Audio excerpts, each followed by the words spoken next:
전구체 쇼티지가 나온다는 얘기는 뒤집어 놓고 얘기하면은 지금 양극재 업체들이 재고 때문에 고생을 좀 하고 있잖아요. 양극재를 먼저 확보하려고 하는 그런 수요가 좀 늘 수도 있다라는 거죠. GM만 해서 올해 11종의 신차가 지금 출시가 되고 연간 20만 대 판매 목표를 가져간다고 하면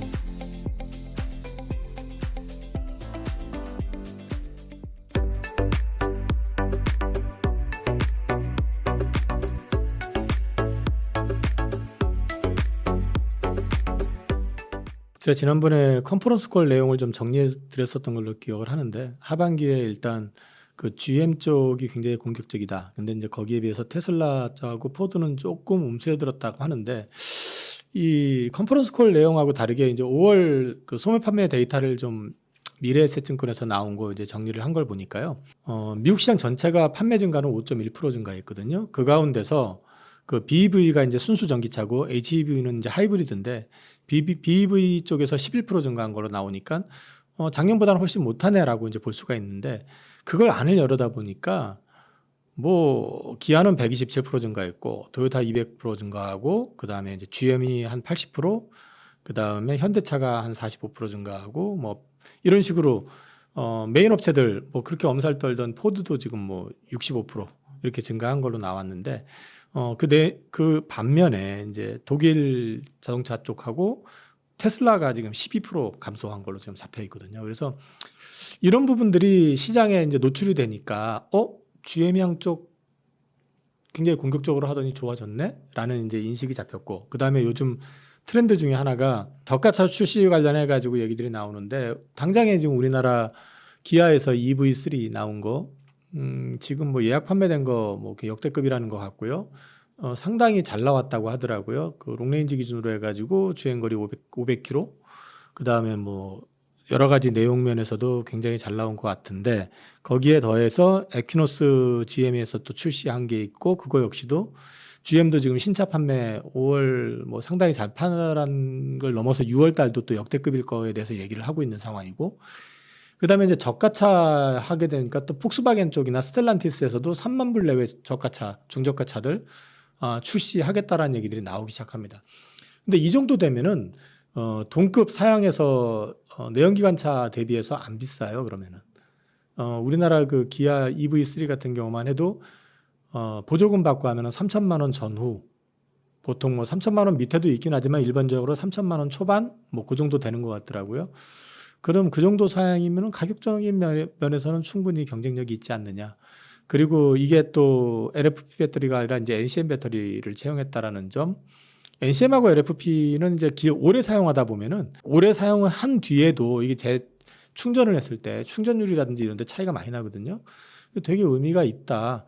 그런 맥락에서 봤을 때 이게 시장의 어떤 확대의 어떤 가능성을 하나 보여준 거 아니냐라는 기대감이 또 하나가 이제 형성이 된 게 있고요. 그리고 최근에 이제 계속해서 기사 나오고 있는 걸 보면 중국산 전기차 또는 배터리에 대해서 대대적인 관세를 미국, 유럽에서 다 매기려고 하고 있고, 7월 4일인가 아마 유럽에서 그 중국산 자동차에 대해서 25% 관세 매기는 거 시행한다는 것 같고, 이런 것들이 나오니까 그러면은 이제 그쪽에서 사실 중국 차들이 이제 사실 퀄리티보다는 그 가격적인 면에서 많이 어필을 해왔었던 거기 때문에 나름대로 경쟁력, 전기차 쪽, 배터리 쪽에서 있지 않을까? 우리가 반사수혜를 받을 수도 있지 않을까라는 기대를 가질 수가 있고, 또 미국에서 미 의회에서는 특히 공화당 쪽 중심으로 해가지고 CATL이라든지 고션 같은 데를 갖다가 지금 블랙리스트 등재하라고 요구를 지금 하고 있다고 하잖아요.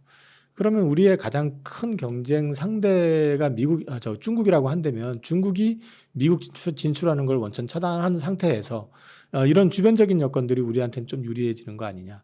여기에다가 이제 GM만 해서 올해 11종의 신차가 지금 출시가 되고, 그다음에 아까도 말씀드렸지만 연간 20만 대 판매 목표를 가져간다고 하면 이런 것들이 결국 판매를 증가시키게 되고, 증가하게 되면서 자연스럽게 센티가 개선이 되는 데다가 최근에 이제 중국산 소재에 대해서 규제를 자꾸 가려고 하니까 전구체 쇼티지 얘기가 좀 나오잖아요.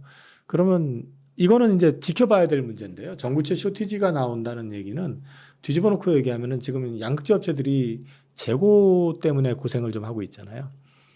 거꾸로 그 양극재를 먼저 확보하려고 하는 그런 수요가 좀 늘 수도 있다라는 거죠. 이제 그런 것들이 그러면 셀메이커가 알아서 그렇게 가느냐?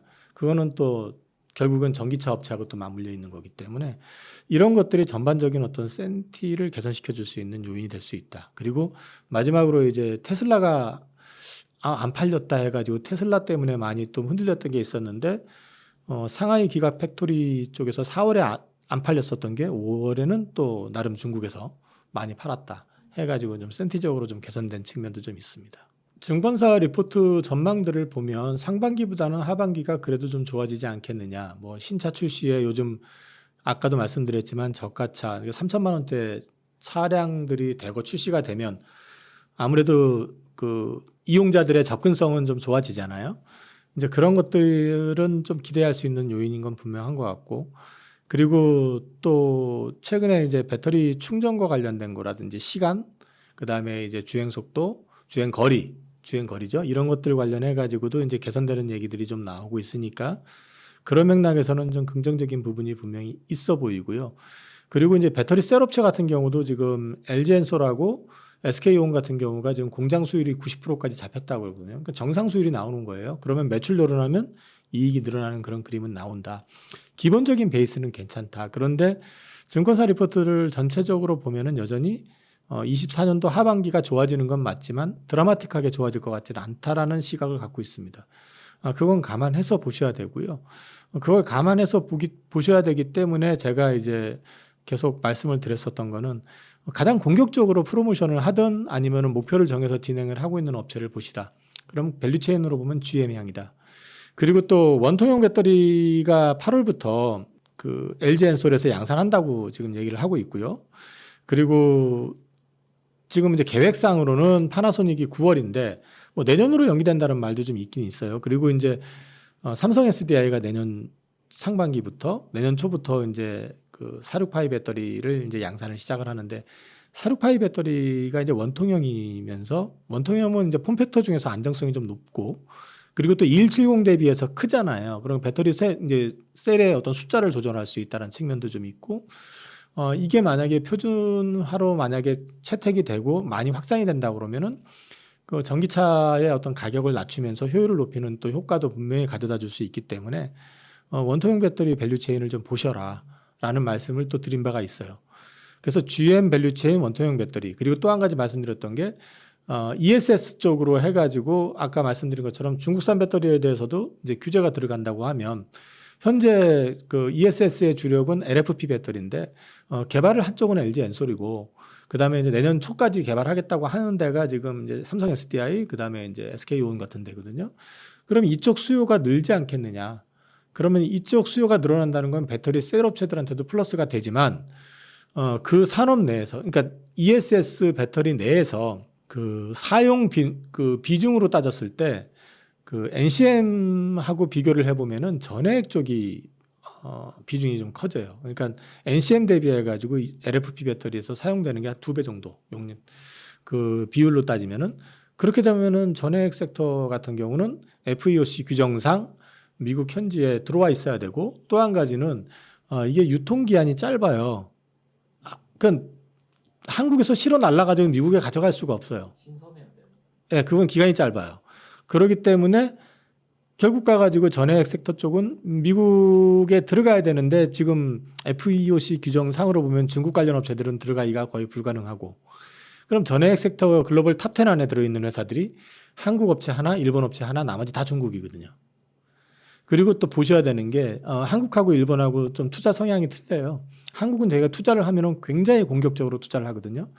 그래서 글로벌 1위를 가졌었던 게 반도체, 뭐 디스플레이 이런 쪽, 뭐 조선 이런 쪽이 그런 공격적인 투자를 통해 가지고 글로벌 1위까지 올라갔었던 거고 지금도 보면은 지금 미국 쪽으로 해서 전해액 투자 관련해 가지고 가장 공격적인 거는 한국 업체들입니다.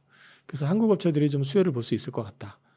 그런 맥락에서 이제 전해액 섹터에 대해서 말씀을 좀 드린 바가 있어요. 그래서 그쪽으로 해가지고 관심을 가져보시면은 하반기에 그래도 전체적으로 이게 본격적인 어떤 2차 전지 또는 전기차 시장의 그 캐즘을 극복한 상승은 아니더라도 좀 그 구간 내에서 상대적으로는 좀 편안하게 대응할 수 있는 그런 어떤 틈을 좀 주지 않을까 그렇게 생각을 하고 있고 요 얘기는 지난번에도 말씀을 드린 바 있습니다. 실제로 제가 아는 선에서는 뭐 우리나라 업체가 하는 걸로 알고 있어요. 그래서 이제 그 8월부터 LG엔솔에서 진행하는 것도 일부는 그쪽이 될 거라고 저는 뭐 제가 정확하다라고 얘기는 못하겠어요. 갑자기 물어보시니까 저도 좀 헷갈리는데 테슬라 향으로 들어가는 거 맞는 걸로 저는 알고 있어요. 그래서 이제 우리 그 파나소닉 쪽이 468 쪽보다는 이제 주로 거기가 2170 위주로 많이 갔었는데 아마 수율 맞추고 안정화 시키는 데 있어가지고 테슬라 쪽이 요구 사항을 제대로 완벽하게 부응을 못하는 걸로 저는 알고 있습니다. 그냥 이제 양산한다고 하니까 이제 그러니까 아마 테슬라 입장에서도 그거 관련해 가지고는 파나소닉 하나로 가지는 않을 겁니다. 소재 쪽에서는 앞서 말씀드린 것처럼 이제 전액은 이제 그 ESS 쪽이 커지면 LFP 쪽이 이제 많이 채택이 되니까 유리한 게 있고 하나가 그 다음에 이제 또 한 가지는 그 FEOC 규정상 중국 업체 못 들어가고 그 다음에 또 신설해야 된다라는 거. 그래서 이제 전액 쪽은 올해 숫자 올라오는 것보다는 뭐 내년부터는 굉장히 많이 올라올 수 있는 그림이 있을 것 같고 양극재는 앞서 말씀드린 것처럼 혹시 정부채가 지금 쇼티지 얘기가 나오고 있으니까 물량을 좀 미리 확보하겠다고 했을 경우에 재고가 갑자기 확 줄 수도 있죠. 그럴 경우에는 이제 턴어라운드가 생각보다 빨리 나올 수도 있다. 그래서 이제 이거는 된다가 아니라 그 부분은 체크를 하셔야 된다. 그런 맥락에서 보시면 되고요. 그 외에 이제 소재라기보다는 이제 동박 같은 경우도 소재는 아닌데 동박 같은 경우도 지금 보면은 그 중국산 제품에 대해서 25% 관세를 매겨요. 거기에다가 지금 이제 미국에서 지금 채택되는 것들은 기존에 이제 저가 동박이 아니라 하이엔드 동박 들어가는 거거든요.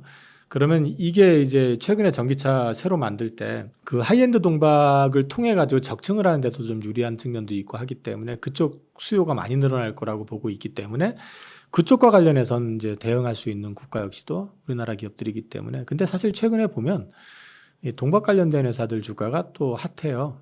네, 그래서 이제 지금 이 얘기하면은 이거 방송 나갈 때쯤 되면 또 올라가니까 이런 소리 한다는 소리 나올까 겁나는데 동박 얘기 제가 아마 제 기억이 맞다면 3월인가 4월에 얘기를 했었어요. 그래서 그것 쪽도 역시 마찬가지로 좀 수혜를 볼 것 같다. 네, 그렇게 보셔도 될 것 같습니다. 그리고 또 이게 이제 변수 중에 하나는 전기차 쪽 시장도 결국은 경기를 탈 수밖에 없어요. 미국 경기가 만약에 여기서 침체로 떨어져 버린다면 지금 경기 후퇴 조짐이 나온다고 그랬잖아요. 근데 갑자기 전기차로 다 바꾸겠다고 그것도 쉽지 않죠. 그러니까 이제 그런 것들도 좀 변수가 될 수는 있다라는 거죠. 그래서 지켜봐야 된다, 아직은. 그리고 이제 또 한 가지는 그 인프라 구축에 대한 부분이 있을 수 있어요. 작년 연말 올 초에 그 혹한 때문에 그 전기차 충전소 앞에서 전기차들 방전돼 가지고 난리가 났었잖아요. 그러면 이거를 사람인데 그냥 뭐 붕어는 뭐 3초면 다 잊어먹는다고 하지만 사람인데 그거 금방 잊어먹고 하겠어요? 결국 가가지고는 그런 부분들에 대한 것도 지켜볼 거고요. 그리고 그걸 또 염두에 둬야 되는 게 지금 올 1월부터 4월 달까지가 역대급으로 가장 더운 그 네 달이었었다라고 기사가 어젠가 그제 났었을 거예요. 기상이변이잖아요. 지금 뭐 벌써 30도가 넘어가고 지금 우리도 난리잖아요. 뭐 동남아는 뭐 50도 넘어가는 데도 있다는데 뭐 지금. 근데 이제 이런 것들이 결국에는 여름만 그러겠느냐. 예고가 되는 거거든요, 사실은. 그러니까 예고가 되는 거기 때문에 인프라 구축에 대한 부분들도 분명히 지켜봐야 돼요. 가격 싸졌다고 싸니까 내가 써야지라고 하는데 그건 가격은 접근성이 좋아졌는데 인프라가 별 달라진 게 없다 그러면 전기차는 확 늘어가지고 많이 팔렸는데 인프라 구축이 안 늘어나면 충전하기가 더 어려워지는 거잖아요. 그죠? 이제 이런 것들도 이제 지켜봐야 된다는 거죠. 가격 저항 관련해 가지고는 많이 이제 저가 차들 출시되고 보급형으로 많이 이제 나가기 시작하면은 어느 정도 극복은 되겠지만은 이게 이제 앞으로 배터리 안정성, 그 다음에 충전 시간 단축, 그 다음에 인프라에 대한 부분 이런 것들은 계속해가지고 모니터링을 좀 해야 된다. 그래서 저는 그 바닥 구간에서 그 터닝의 어떤 징후 이런 것들은 결국은 누가 끌어내느냐. 갑자기 올해 지금 5월, 6월 들어와 가지고요. 저 중저가 차들, 보급형 전기차 얘기가 갑자기 많이 늘어났어요. 그 얘기는 일반 자동차 업체들이 적극적으로 자동차 보급에 대해서 프로모션을 시작을 한다는 얘기잖아요. 이 의지가 계속 되느냐도 봐야 됩니다. 계속 밀어내기 하려고 막 찍어냈는데 안 팔리면 그것도 또 피곤해지는 거잖아요. 그래서 이제 지금 현재 가장 강한 의지를 갖고 있는 건 GM하고 스텔란티스고요. 포드는 발을 빼는 분위기인데도 많이 팔았어요, 5월 달에. 그러니까 이제 그런 회사들이 스탠스가 어떻게 바뀌는지 그건 지켜봐야 될 것 같고, 현대기아는 모든 걸 다 갖춰놓은 상태이기 때문에 내연, 하이브리드, 거기에다 전기차까지, 전기차도 지금 사실 EGMP 플랫폼으로 해가지고 지금 양산이 되고 있는 상황이기 때문에 거기는 어떤 상황에서 시장에 맞춰가지고 유연하게 대응이 가능할 거기 때문에 거긴 차치하더라도 나머지 업체들이 어떻게 이제 반응을 하는지 그것도 지켜봐야 될 것 같습니다. 기아 EV3는 이제 보면 두 가지 특징이 있는데, 이제 첫 번째는 이제 작년에 이제 얘기 많이 나왔었던 게 그 전기차 캐즘을 현상을 돌파하기 위해서는 이제 가격이 이제 저렴한 차가 이제 많이 출시가 돼야 된다 하는 이제 얘기가 있었는데, 그런 이제 대중적인 모델로 이제 나왔다, 기아에서. 이제 그 부분이 상당히 좀 강점이고, 그 다음에 두 번째로 이제 작년에 또 마찬가지로 얘기 나왔던 게, 이제 저렴한 차로 만들기 위해서는 비싼 NCM 배터리보다는, 삼원계 배터리보다는 이제 값싼 LFP 배터리를 써야 되고,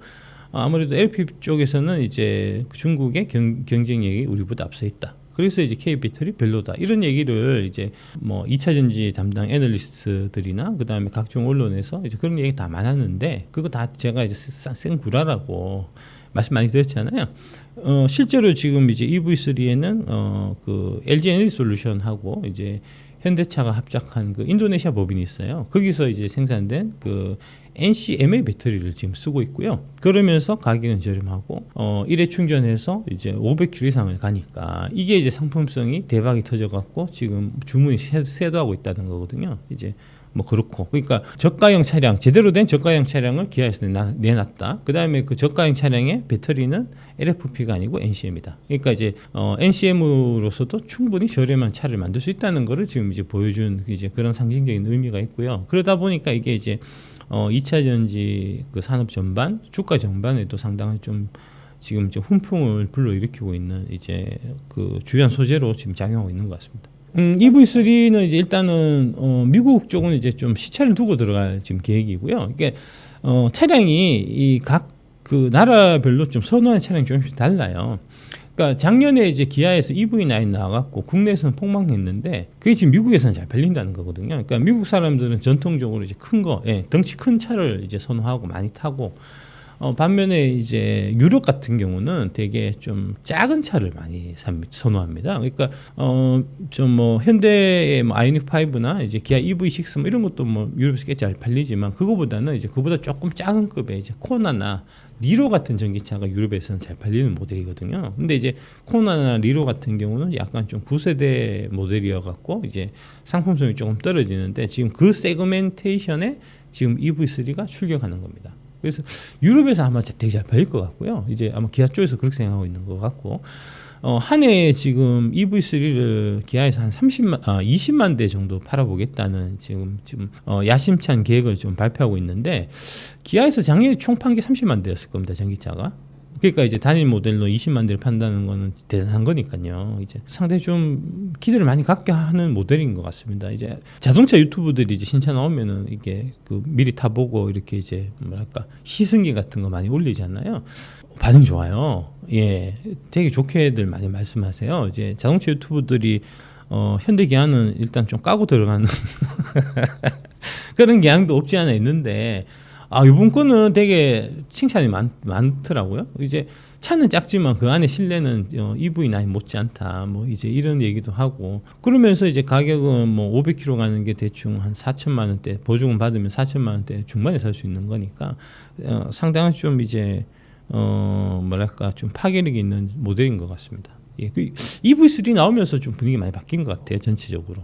현대는 이제 저가 전기차 모델이 이제 캐스퍼라고 이제 그거를 이제 전기차로 만들어 바꿔갖고 아마 내놓을 것 같습니다. 이제 거기는 LFP 들어가는 것 같아요. 아까 말씀드렸지만 LFP가 안 싸요, 싸지가 않아요. 예. 간단하게 좀 비교를 해드리면, 지금 이제 작년에 그 기아에서 나온 이제 레이 EV가 이제 그 중국산 저기 CATL에 이제 저기 LFP 배터리가 이제 탑재를 했는데, 그 차가 경차예요. 경차인데 주행거리가 210인가 뭐 하여튼 그렇고 그리고 2,900만 원이거든요. 차값이. 예, 예. EV3는 지금 이제 아까 그 스탠다드 모델 기준으로 하면은 한 대략 한 3,500 정도 되고요. 그러니까 600만 원 차이 나잖아요. 근데 차는 훨씬 더 크고 NCM 들어가기 때문에 주행 거리가 350이 나오거든요. 그다음에 이제 아까 210이라고 말씀드렸지만 그거는 이제 그 상온일 때, 봄 여름 봄 가을일 때 그렇고 겨울 되면 그거 30% 정도 주행 거리가 줄거든요. LFP는. 그러면은 이제 뭐 120, 130 이렇게밖에 안 되니까 그에 비해 갖고 이제 아까 그 저 EV3 이제 스탠다드 같은 경우는 이제 겨울에도 대략 한 300은 갈 거거든요. 그러니까 이게 비교가 안 되잖아요. LFP 만들면 싸다며요. LFP 갖고 와서 만들어 갖고 작년 출시한 거 보면 안 싸단 말입니다. 2,900인데 뭐 내가 그거보다는 EV3 3,500짜리를 당연히 사겠죠. 그러니까 상품 경쟁성이 없어요. LFP는 배터리는 이제 그런 거고 이게 이제 캐스퍼도 사실 마찬가지인 것 같습니다. 정확하게 아직 제공 같은 게 나온 건 아닌데 캐스퍼는 작년에도 이제 그 저기 CAT LFP 쓴다는 얘기가 있어갖고 아마 이제 그걸로 나오는 것 같은데 지금 얘기가 301km 간다는 거거든요. 그러면서 뭐 가격대는 뭐 3천만 원 한 초중반 정도 된다고 하니까 그 EV3하고 비교해 보면 이제 경쟁이 없는 거잖아요. 예, 그러니까 결국은 이제 이게 뭐 사람은 차를 사는 거긴 한데 이제 차 안에 어떤 배터리가 들어가느냐에 따라 갖고 차의 이제 뭐랄까 상품성 자체가 확연하게 좀 달라지고요. LFP 넣는 것보다는 중국산 LFP 넣는 것보다는 한국산 이제 그 NCM 넣는 게 확실히 상품성에서 이제 경쟁력을 가진다는 거를 지금 뭐 레이하고 EV3 그다음에 이제 캐스퍼 이렇게 비교해서 보면 이제 너무 명확하게 사실 나타나는 거고요. 이렇게 명확한 건데 이거를 작년 한 해 동안 이제 대한민국 애널리스트들 언론들이 다 반대로 얘기를 한 거고 근데 지금 아직 아무도 사과하는 사람이 없잖아요. 잘못했다고 반성하는 사람도 없고 이건 나라가 참 큰 문제인 것 같습니다. 이런 부분은. 요거는 이제 그 전기차 전용 플랫폼을 좀 이해를 하셔야 되는데 이게 전기차를 만들 때 이제 먼저 전기차 전용 플랫폼을 만들어 갖고 이제 기본 바디하고 그다음에 이 배터리 팩 넣는 이제 이런 형태로 해서 먼저 만들고 그다음에 이제 다양한 베리에이션을 줘서 거기서 이제 다양한 형태의 전기차가 나오게끔 하거든요. 그러니까 현대차의 이제 대표적인 그 전기차 전용 플랫폼이 이제 eGMP라고 이제 되게 알려져 있죠. 그 eGMP에서 지금 뭐 아이오닉 시리즈가 쭉 나오고 있고 그다음에 EV3 시리즈도 다 그 eGMP 기반의 이제 전기차고요. 근데 이제 제네시스 쪽은 이제 그 eGMP 그 플랫폼을 쓰지 않고 EM 플랫폼인가 해서 좀 고가 라인으로 해서 이제 따로 만든다고 해요. 전용 플랫폼을. 근데 이제 뭐 그거는 당연히 전용 플랫폼을 만드는 것 자체에 돈이 되게 많이 투여가 되기 때문에 이제 뭐 그런 문제들 때문에 지금 뭐 당장 이제 고가 전기차가 잘 팔리는 것도 아니니까 원래는 이제 2025년도부터 이제 제네시스에서 나오는 모든 차는 전기차나 수소차만 우리가 내놓겠다라고 이제 현대차가 발표한 바가 있는데 그 시점을 조금 늦추는 것 같습니다. 뒤로. 그래서 아까 말씀하신 그게 이제 GV80 그 전기차 같은데 실제 26년 뭐 이 정도 계획하고 있던 거를 이제 2년 정도 늦춰갖고 28년도에 출시하겠다 이렇게 최근에 이제 계획을 발표한 거고요. 뭐 이런 부분들은 이제 포드가 좀 이제 한 1년 정도 이제 뭐 그 저 생산 스케줄을 타임라인을 좀 이제 늦췄다든지 이제 GM도 좀 그런 사례가 있었고 이제 뭐 전체적으로 좀 그런 것 같습니다. 그러니까 20년, 21년 요 무렵에 이제 그 테슬라 주가가 엄청나게 올라가면서 그때 이제 전통 자동차 메이커들이 테슬라처럼 이제 우리도 주가를 올리기 위해 갖고 되게 의욕적으로 전기차 이제 전환 계획들을 좀 발표했었는데 그게 좀 의욕만 너무 앞섰지 준비가 이제 완벽하게 된 상태에서 발표한 게 아니었기 때문에 이제 그런 문제점들 좀 부각되면서 최근 일정들이 대략 한 뭐 1, 2년 정도씩 좀 늦춰지는 이제 그런 스케줄로 좀 가는 것 같습니다. 그게 이제 현대 기아 같은 경우는 크게 보면 이제 밴드를 3개를 지금 쓰는 거예요. 이제 제일 주력은 SK를 제일 주력으로 많이 쓰고요. 그 다음에 이제 CATL, LG 이런 식 순으로 지금 쓰고 있거든요. 그러니까 이제 뭐 그렇고 차종별로 다 또 달라요. 그러니까 아이오닉 시리즈는 지금 SK 거 주로 들어가고 있고, 근데 지금 EV3는 여기는 또 이제 LG 거니까, 그죠? 이제 뭐 그렇고, 그래서 이제 개별 이제 그 모델별로 들어가는 이제 이 배터리가 다 다르기 때문에 이제 그런 부분까지 좀 세밀하게 좀 보셔야 될 필요는 있을 것 같고요.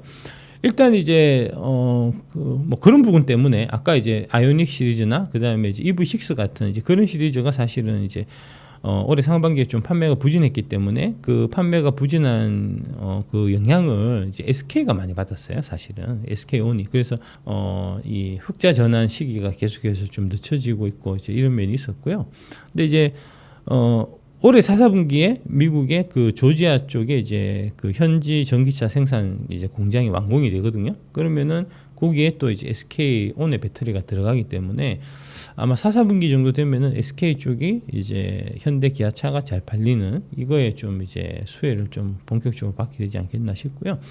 SK 쪽은 또 기대해 볼 만한 게 이제 아이오닉 9이 나올 겁니다 올해. 아까 아이오닉 7 차가 나오는데 그게 이제 보면은 EV9하고 이제 같은 동급이에요.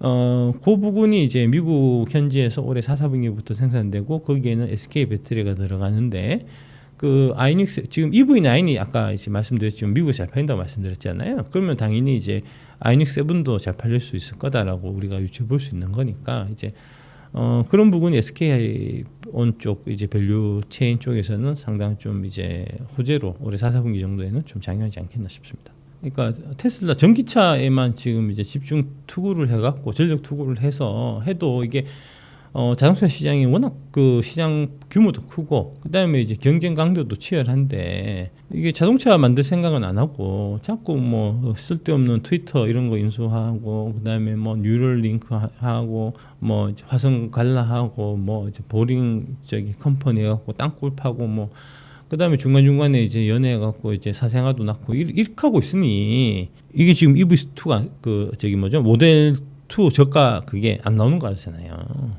딴 데 자꾸 신경 쓰니까 그렇죠. 그 발표는 뭐 모델 2 만들겠다는 말만 하고 실제로 지금 구체화된 건 아무것도 없어요. 이게 이제 보통 보면은 차 같은 경우에 이제 컨셉카가 먼저 나오고 그다음에 컨셉카 나오고 이제 한 1년이 지나서 이제 양산차가 이렇게 이제 출시되면서 사람들이 이제 타게 되는 그런 스케줄이잖아요, 보통. 근데 지금 모델 2는 컨셉카도 한번 공개한 바가 없잖아요.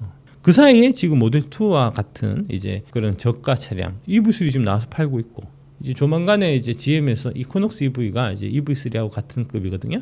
이제 그런 맥락으로 이제 나오는데 그거 지금 나와서 미국에서 팔고 있을 거고. 근데 지금 테슬라는 지금 양산 모델 전에 이제 그거 나오는 이제 시범적으로 이제 보여주는 뭐 컨셉카조차도 지금 모델을 전혀 못 보여주고 있는 거니까 너무 늦은 거죠. 이제 경쟁에서 뒤처지고 있는 거죠. 이제 그런 부분들이 실제로 지금 이제 시장에 반영되고 있는 이제 뭐 그렇게 보시면 될 것 같고요. 실제로 이제 5월달에 미국에서 판매 데이터를 보면은 테슬라만 역성장했어요. 모델 Y, 모델 3 지금 미국에서 잘 안 팔리거든요. 중국도 마찬가지고요. 이제 그런 상황이어서 테슬라는 그 일론 머스크가 이제 한눈 팔고 딴짓 하다가 지금 이제 상당한 좀 위기상에 처해 있다는 부분을 좀 이제 생각하셨으면 좋겠습니다. 일부만 사실 연결돼 있고 이제 LG 엔솔이 이제 테슬라 쪽에 납품하는데 보면은 그 테슬라 총 그 배터리 사용량의 이제 대략 한 28% 정도가 이제 LG 엔솔 거거든요. 그러니까 이제 뭐 그 정도 선이니까 상대적으로 이제 뭐 다른 데에 비해서는 좀 타격이 적은 거죠. 그러니까 아까 현대기아가 전기차를 못 팔면 SK가 바로 타격을 받는데 주로 SK가 많이 쓰니까. 근데 이제 테슬라는 그렇지는 않아요. 주로 이제 파나소닉 거, 미국에는 파나소닉, 그 다음에 이제 중국에는 저기 뭐 CATL 거, 이제 유럽 쪽에 이제 우리 대한민국 배터리를 쓰는 이제 그런 형태니까. 아까 이제 말씀드렸듯이 지금 미국 시장을 보면은 이제 전반적으로 그 테슬라의 차량 판매가 부진한 가운데 이제 뭐 GM이나 현대나 뭐 이런 쪽이 지금 되게 크게 성장하고 있거든요.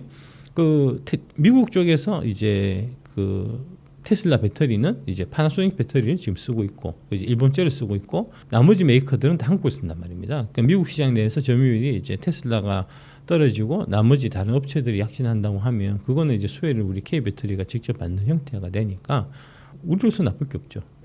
제가 말씀드린 거는 이제 그 배터리 18대 종목 중에서 이제 5개 이상으로 포트폴리오 구성해서 사놓고 3년을 갖고 가라는 거잖아요. 그러니까 달라진 거 없습니다. 예. 그냥 갖고 가셔야 되고요. 남의 떡이 자꾸 커 보이면 낭패를 보게 마련입니다. 주식시장에서는. 딴 사람 돈 버는 거 돈 벌고 있는데 이제 나는 못 벌고 있으니까 배가 아프다는 거잖아요. 예. 배 아파하시면 안 되고요. 박수를 칠 수 있는 그런 이제 넓은 아량을 가지셔야 됩니다. 이제 그런 말씀 좀 드리고 싶습니다. 뭐 EGMP 쪽 뭐 대응하는 건 다 거기서 만들 거예요. 이제 왜냐하면 그 IRA 규정 때문에 미국의 현지에서 만들어야 그 보조금을 이제 받을 수가 있거든요. 그러니까 미국 수출용 모델은 다 이제 거기서 만드는 이제 그런 그림이 될 거고요. 일단은 이제 아까 말씀드렸던 아이오닉 7부터 이제 시작하는 걸로 이제 알고 있고, 뭐 아이오닉 6나 뭐 이런 거, 미국에서 파는 자동차는 다 그 현지에서 다 만들게 될 겁니다. 배터리 그러니까 이제 셀을 만들어 갖고 이제 보내면은 그 셀을 이제 패킹을 해서 이제 아까 말씀드렸듯이 그 뭐 2170이면은 4,300개 들어가고 뭐 그 말씀드렸잖아요. 그 이제 연결하는 2170 배터리 셀을 납품하면은 그 납품한 거 그러니까 건전지 이 전지를 이제 뭐 몇억 개 이렇게 납품 받아 갖고 그거를 이제 4,300개씩 이렇게 포장해 갖고 거기에 이제 철사 감고 그다음에 이제 BMS 설치하고 하는 이제 그런 작업이 팩 공장이거든요. 그래서 팩 공장은 아마 그 현대모비스 뭐 이런 애들이 할걸요. 예, 이제 뭐 그렇게 저는 알고 있습니다. 미국 공장은 지금 저기 SK 겁니다. SK 조지아 공장. 예, 예. SK가 이제 독자 공장 그 조지아에 이제 그 1라인, 2라인 있는데 그 1공장, 2공장이 있는데 최근에 이제 원래는 그게 포드 쪽 들어가려고 만든 건데 이제 이 공장을 현대차 쪽으로 이제 전환했어요. 전환 작업해 갖고 4분기에 이제 조지아 그 현대차 공장 완성되면은 그쪽 들어가는 이제 배터리는 다 SK가 납품하기로 그렇게 지금 이제 계획이 짜져 있는 상태입니다. 예, 그거는 정말 경이적인 겁니다. 현대 그 LG 엔솔에서 이제 열심히 노력해서 그렇죠. 노하우가 있을 겁니다. 엄청난 노하우가 있을 겁니다. 그 혼다께 이제 LG하고 합작이거든요. 예, 그렇고 그다음에 그 혼다는 지금 이제 전기차 기술 개발이 안 돼 있어 갖고 GM의 그 얼티엄 플랫폼을 빌려서 해요. 이제 GM한테 그 라이센스 주고 GM이 만들어 온 이제 전기차 전용 플랫폼 얼티엄 플랫폼을 갖고 와서 거기에서 이제 껍데기만 혼다 거를 이제 해갖고 파는 이제 그런 구조거든요. 뭐 그 당연히 이제 배터리는 거기 다 LG 거 들어가니까 예, 그것도 다 우리 거죠. 네, 그러니까 테슬라 그 원통형 배터리를 이제 2170에 4680으로 간다는 거거든요. 그럼 4680 배터리로 가면 에너지 밀도도 높고 충전 시간도 감소한다는 건데 그냥 딱 심플하게 충전과 관련돼서 주목을 받았습니다. 소비자들이 가장 불편하게 생각하는 부분이 충전이기 때문에 테슬라도 실리콘 음극재를 적용하겠다고 했고요. 그래서 실리콘 음극재를 기존에 중국산을 쓰다가 이제 한국산으로 바꾸면 한국산 적용될 수 있는 게 대주전자 재료밖에 없기 때문에 그거 받아서 대주전자 재료가 급등이 나왔고 결론은 올해 화두는 충전이 가장 큰 이슈입니다. 그래서 배터리 업체도 고속 충전에 대해서 상당히 신경 쓰겠다고 했고 완성차 업체 쪽에서도 실리콘 음극재 적용을 늘리라고 했기 때문에 실리콘 음극재가 가장 최근 4월 말부터 시작한 4월, 5월, 6월 달에 가장 좋은 주가 퍼포먼스를 보이고 있고요. 원통용 배터리 관련돼서는 원통용 배터리 폼팩터가 굉장히 다양한데 각형이 압도적으로 많습니다. 각형이 50% 넘고 나머지가 파우치하고 원통용이 갖고 있는 건데 원통용 배터리의 그 여러 가지 장점, 그러니까 에너지 밀도도 높고 크기도 규격화할 수 있고 생산 원가도 엄청 코스트도 다운시킬 수 있고 생산 비용도 저렴하고 부피도 적게 차지하고 그러니까 굉장히 장점이 많았는데 다만 원과 원 사이에 죽은 그 데드 스페이스 공간에 에너지 손실이 있었는데 그거를 다양한 형태의 셀투팩 기술이라든지 여러 가지 그 데드 스페이스를 줄이는 기술 때문에 원통형 배터리가 주목을 받을 거고 전기차 입장에서도 결국은 원가 절감해서 생산성을 올려야 되는데 생산성 측면에서 원통형 배터리만큼 생산성이 좋은 게 없는 거죠. 그래서 원통형 배터리가 앞으로 많이 쓸 건데 원통형 배터리를 결국은 완성차가 채택을 해줘야 되는데 다양한 완성차 업체들이 원래 GM밖에 없었는데 BMW, 폭스바겐, 볼보 이런 회사들은 각형 유럽은 안정성 때문에 유럽은 품질 인증 때문에 각형을 고집했는데 이런 회사들이 BMW, 폭스바겐, 볼보가 우리도 원통용을 채택하겠다고 한 거죠. 그러니까 원통용이 마치 붐처럼 굉장히 많은 완성차 업체들이 기존의 각형에서 원통용의 투트랙을 간 거고 SK온과 LG 엔솔이 파우치에 아주 강점이 있고 파우치의 장점은 굉장히 고객사별로 커스터마이징 맞춤화가 잘 된다는 건데 SK온과 LG 엔솔도 발빠르게 원통용을 준비하겠다고 했고 LG 엔솔이 가장 먼저 원통용 배터리를 빠르게 상용한다고 하니까 완성차 입장에서도 그럼 원통용 늘려볼게 하게 된 거고요. 그래서 앞으로 원통용이 파우치 각형 세 가지 폼팩터 중에 가장 빠르게 성장할 것으로 보이고요. 아마 가장 LG 엔솔의 원통용 배터리가 당장 올해 하반기에 양산이 되면 내년부터는 원통용 배터리가 상당히 늘어날 거라고 보고 있습니다. LG 엔솔이 압도적인 1등이긴 한데 LG 엔솔보다는 저는 완성차가 어느 차가 많이 팔리냐에 따라 달려있는 것 같거든요. 근데 LG 엔솔 관련돼서 조금 수혜는 GM입니다. GM이 5월달 미국 판매량 데이터가 8,338대 제일 많이 잘 나왔어요. 역대급으로 월별 데이터 중에 나왔거든요. 5월달에 판매가 8,338대면 1월달부터 4월달까지 평균 판매치 50% 증가한 거니까 잘 나왔죠. 그럼 GM의 최대 수혜가 LG 엔솔인데 그 GM이 원래 목표를 계속 높게 잡고 있거든요. 그러니까 GM 가이던스가 연에 우리는 작년에 7만 7천 대에서 20만 대에서 30만 대 판다고 했으니까 그러면 앞으로 남은 6월달부터 12월달까지 월 평균 2만 4천 대를 팔아야 되는데 지금 물론 거의 이제 5월달에 10,000대 가까이 올라왔어요. 그런데 앞으로 남은 기간 동안 월 평균 2만 4천 대를 팔려면 지금 월 평균 6천 대에서 4배 이상 늘어나야 되거든요. 현실적으로 좀 불가능한 측면이 있고 차라리 지금 GM에 잘 팔리는 차들이 소비자들이 뭐 그 보조금을 받든 안 받든 금리가 올라가든 내려가든 신경 안 쓰는 하이엔드 차종이 바로 BMW라든지 뭐 볼보라든지 요런 그 뭐 아우디라든지 요 좀 비싼 차종이거든요.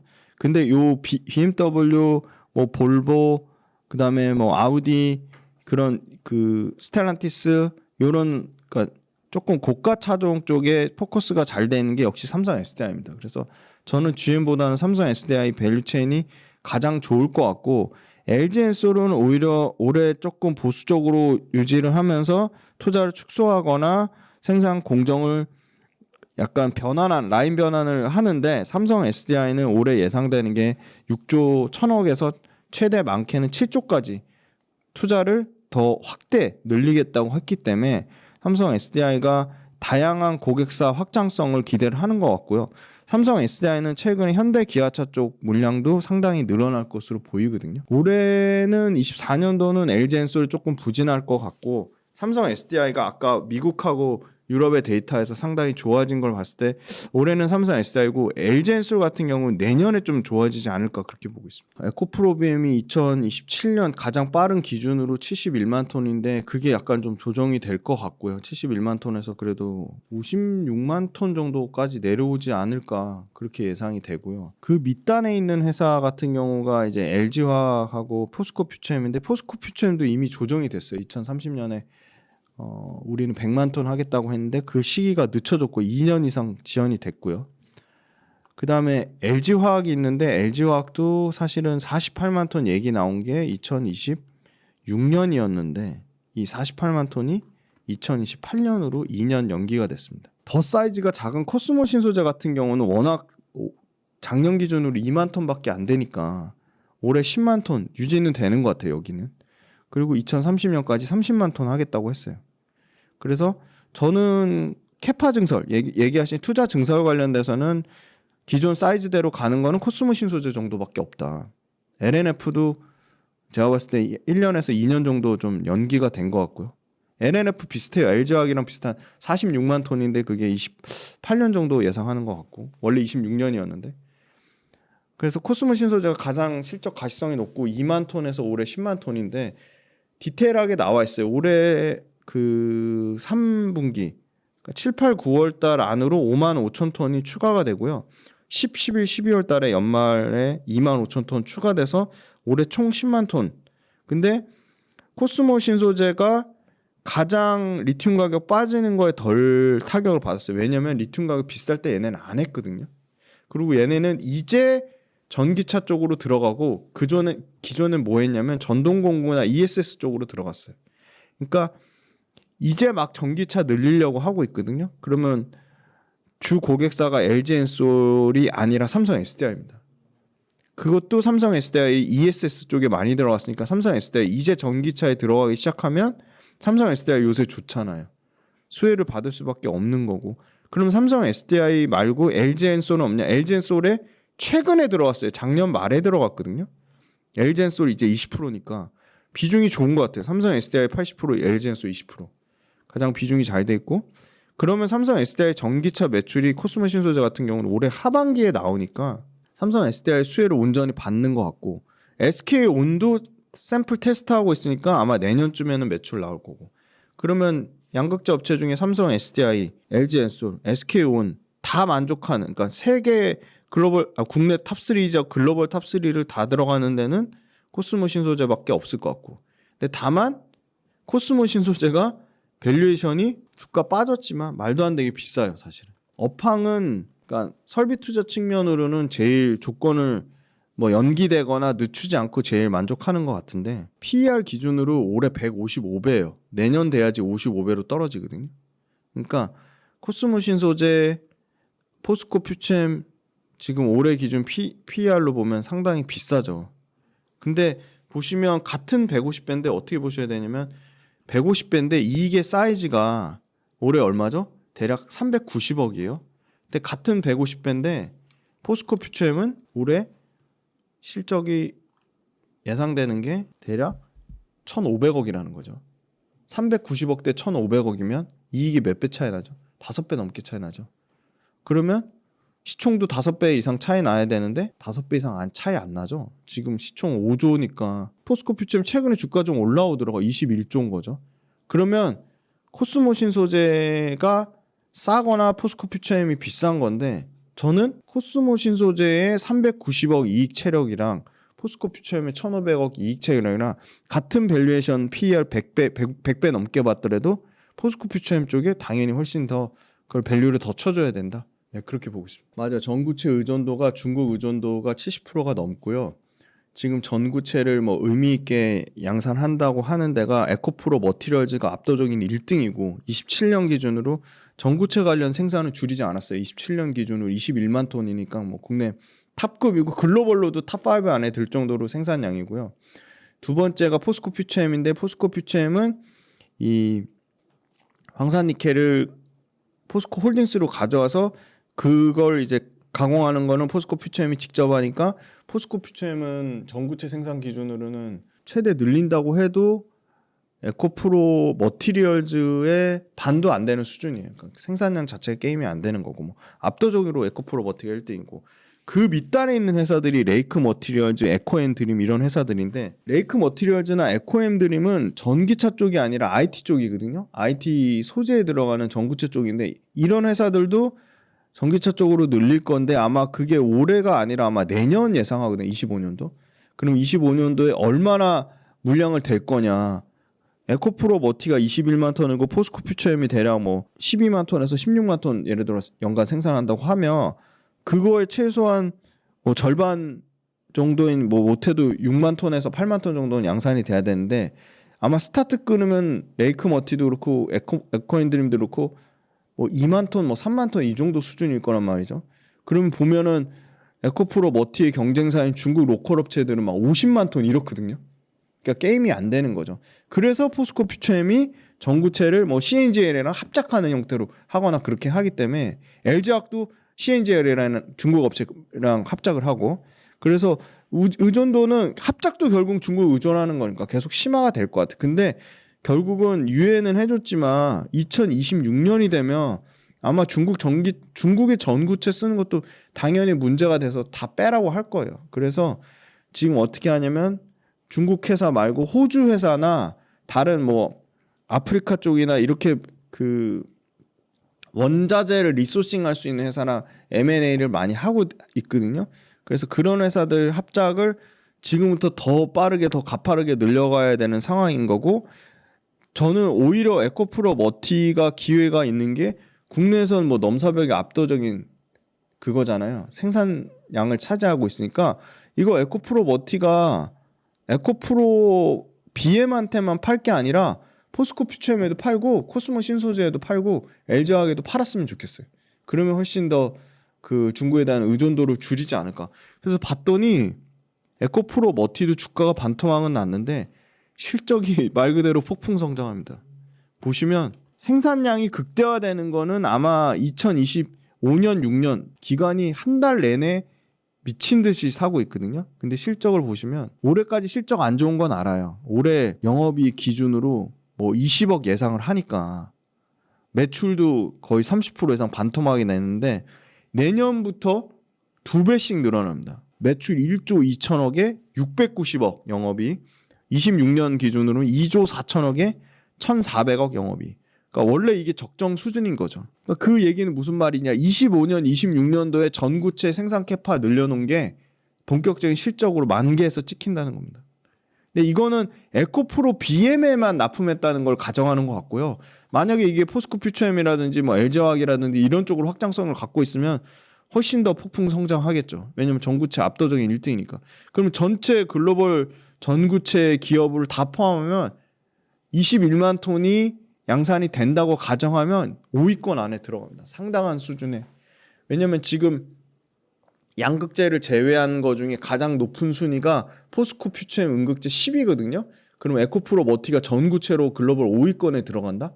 그럼 저는 상당히 그 성장성이 있다고 보고 있고요. 아마 상위 업체들 에코프로 머티 말고 전구체 국산화 기대감으로 올라간 회사들이 레이크 머티나 에코앤드림이거든요.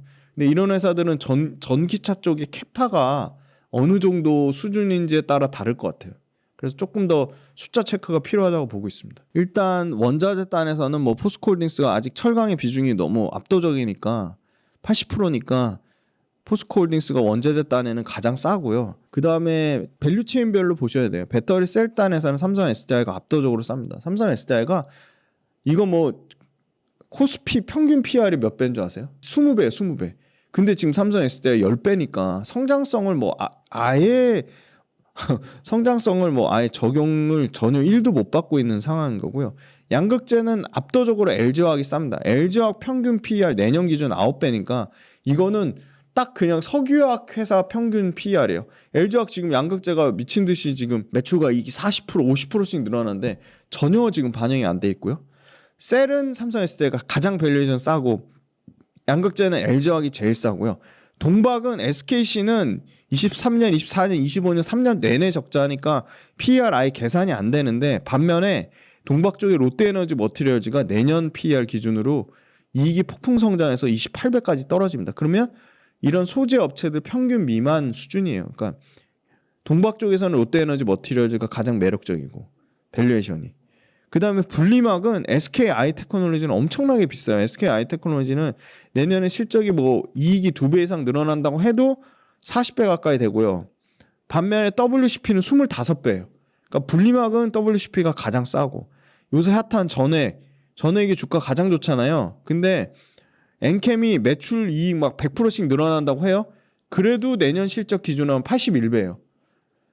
그러니까 비싼 거죠. 50배가 넘어가니까. 그러면 전액 쪽에 싼 회사가 어디가 있냐? 동아기업이 쌉니다.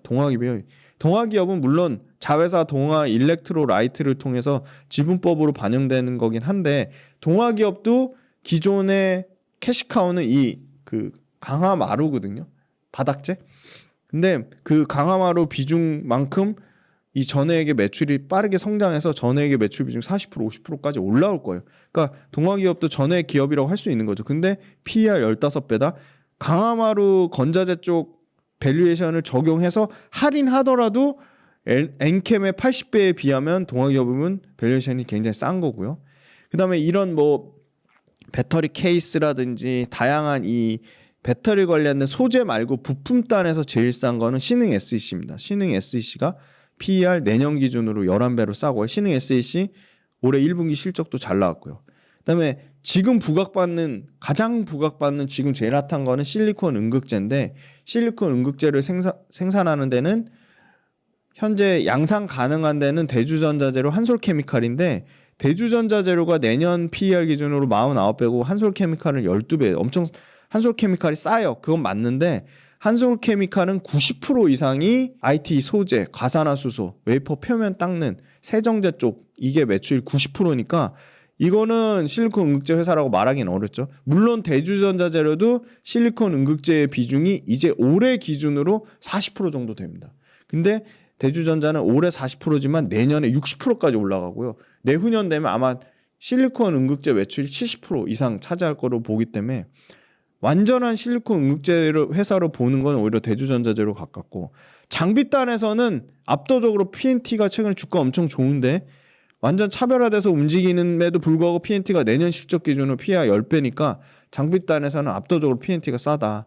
그래서 소재단에서는 LG화학, 뭐 롯데에너지 머티리얼즈, 그다음에 음극재단에서는 뭐 한솔케미칼, 그리고 동박단에서는 아까 말씀드린 롯데에너지 머티리얼즈, 분리막에서는 뭐 WCP 요 정도가 싸고, 장비는 뭐 압도적인 원타임의 PNT 요 정도가 밸류에이션 싼 회사로 말씀드립니다.